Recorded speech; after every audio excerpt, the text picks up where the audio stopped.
आज हरतालिका तीज के पर्व पर जहां मंदिरों में पंडितों द्वारा पूजा की तैयारी की जा रही थी, तो वहीं माताओं बहनों ने अपने अपने घरों में भी बालू रेत से शिव परिवार बनाया और पूजा अर्चना की। इस व्रत को जहां सुहागन महिलाएं अपने सुहाग की लंबी उम्र, स्वास्थ्य व सुख समृद्धि की कामना के साथ यह व्रत करती है, तो वहीं कुंवारी कन्याएं भी अच्छे वर के लिए इस व्रत को करती है।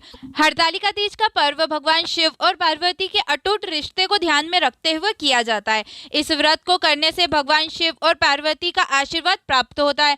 इस दिन महिलाएं 16 श्रृंगार कर पूजा अर्चना कर अखंड सौभाग्य का आशीर्वाद प्राप्त करती है। वहीं आज हरतालिका तीज में एक विशेष बात यह देखने को आई कि पंडित प्रदीप मिश्रा द्वारा फुलेरा बनाने की जो बात कही गई थी, हर मंदिर पर लगभग माताएं बहनें फुलेरा बनाकर पूजा अर्चना करती हुई नजर आई।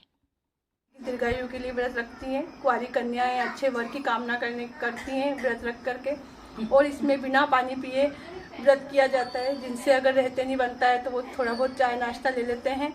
और ये व्रत शुरू से ही होता है। हमारे जो बुजुर्ग लोग हैं, हमारी जो दादी वगैरह हैं, नानी हैं, ये लोग सब इस व्रत को करती हैं और हम लोग भी इसी व्रत को करते हैं। और बहुत इच्छा से, मन से, हर्ष और उल्लास के साथ हम इस व्रत को करते हैं। हमारे मन में ये चीज़ नहीं रहती है कि हमको भूख लगी है, प्यास। और कोई दिन होता है तो हमको ऐसा लगता है कि हमको भूख लग रही है या प्यास लग रही है, लेकिन इस दिन ऐसा रहता है कि ना हमको भूख की चिंता होती है और ना प्यास की। किसी भी चीज़ की हमको कोई चिंता नहीं रहती, केवल मन में एक उत्साह रहता है कि अपने पति की दीर्घायु के लिए हम इस व्रत को रख रही हैं और इससे हमारे पति की दीर्घायु रहे, स्वस्थ रहें, और यही कामना के साथ हम सब सुख समृद्धि हमारे घर में बनी रहे। इसके साथ में हम हरतालिका तीज का व्रत करती हैं। इसकी पुरानी एक कथा प्रचलित है कि शिव भगवान को पाने के लिए पार्वती जी ने इस व्रत को किया था और उन्हीं के उससे प्रेरणा लेके हम लोग सब इस व्रत को करते हैं।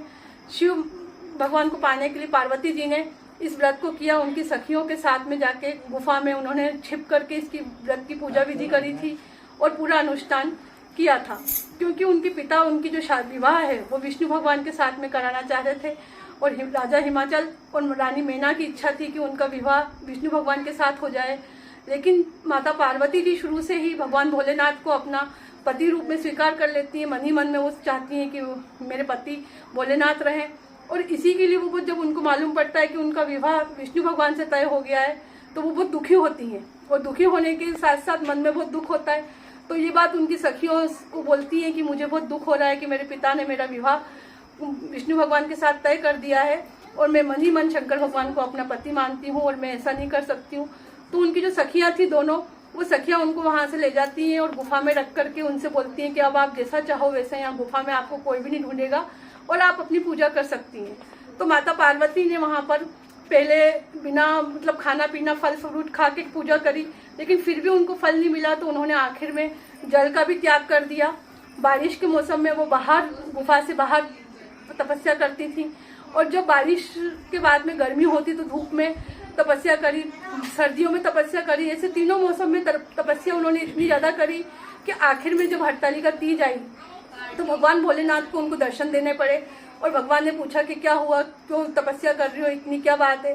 तो उन्होंने कहा कि मैं आपको पति रूप में वर्ण करना चाहती हूँ, आप तो सब जानते ही हैं, और आप मुझे वर देंगे तभी मैं तपस्या छोड़ूंगी। तब भगवान ने उनको ये वर दिया कि मैं ही तुम्हें पति रूप में मिलूंगा। तब भगवान के उससे उन्होंने अपना व्रत को खोला। और जब राजा हिमाचल के पास उनको ढूंढते ढूंढते जब वहाँ पर आए गुफा के बाहर, तब उनको फिर उन्होंने बताया कि मैं आपके साथ इसलिए जाना नहीं चाहती हूँ क्योंकि मेरा विवाह आप विष्णु भगवान से कर रहे हैं, मुझे शंकर भगवान से विवाह करना है। तब राजा हिमाचल और रानी मैना मान जाती हैं और फिर उनका विवाह धूमधाम के साथ किया जाता है। तभी से ये हरतालिका तीज व्रत की कथा प्रचलित हुई और आज भी नारियाँ पूरी श्रद्धा के साथ में, लड़कियाँ, नारियाँ, सभी लोग पूजा को करती हैं और भगवान सबके सुहाग को अखंड रखे और सौभाग्य प्राप्त करे। इस बार वास्तव में बहुत अच्छे से आज है।